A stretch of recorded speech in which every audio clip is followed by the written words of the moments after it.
Hello বন্ধুরা, আশা করি সবাই ভালো আছেন। আজকের এই ভিডিওতে আমি আপনাদেরকে বলবো একজন মানুষের কাটা ঘা, যেরকম কাটা ঘা বা চিলানি যে কোনো ধরনের কাটা থাকলে বা পড়ে গেলে, দুঃখ পেলে, ওখানে ঘা হলে ঘায়ের মধ্যে মানুষ মিঠা কেন খায় না, এটা সায়েন্টিফিক রিজন কি, সেটার বিষয়ে আজকের এই ভিডিওতে আমি আপনাদেরকে বিস্তারিতভাবে জানাবো। গবেষণায় 4টি স্পষ্টভাবে কারণ দিয়েছে যেটার জন্যে কাটা ঘায়ের মধ্যে মিষ্টি খাওয়া ক্ষতিকর।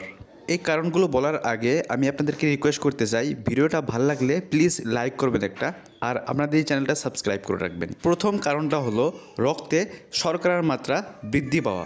বেশি মিষ্টি খেলে কি হয়, রক্তে গ্লুকোজের পরিমাণ বৃদ্ধি হয়, যার ফলে কাটাটা সেরে উঠতে বেশি সময় লাগে। 2 নম্বরটা হলো কাটা ঘা শরীরে ব্যাকটেরিয়া এবং ফাঙ্গাল বৃদ্ধি করতে উৎসাহিত করে, যার ফলে কাটা ঘা সংক্রমণ হয়। 3 নম্বরটা হলো বেশি মিষ্টি খেলে দেহে প্রদাহের সৃষ্টি করে, যা কাটা ঘা নিরাময় করতে যে প্রক্রিয়াটা হয় সেই প্রক্রিয়াটা স্লো হয়ে পড়ে। 4 নম্বরটা হলো মিষ্টি খাওয়ার ফলে যে উচ্চ শর্করা হয়, যার জন্যে ইনসুলিনের মাত্রা বেড়ে যায়, যার ফলে কাটা ঘায়ের মধ্যে যেগুলো কোষ থাকে, নষ্ট হয়ে যাওয়া কোষগুলো থাকে, সেগুলো পুনর্গঠনে বাধা পায়, ফলে কাটা ঘা ঠিক হয় না।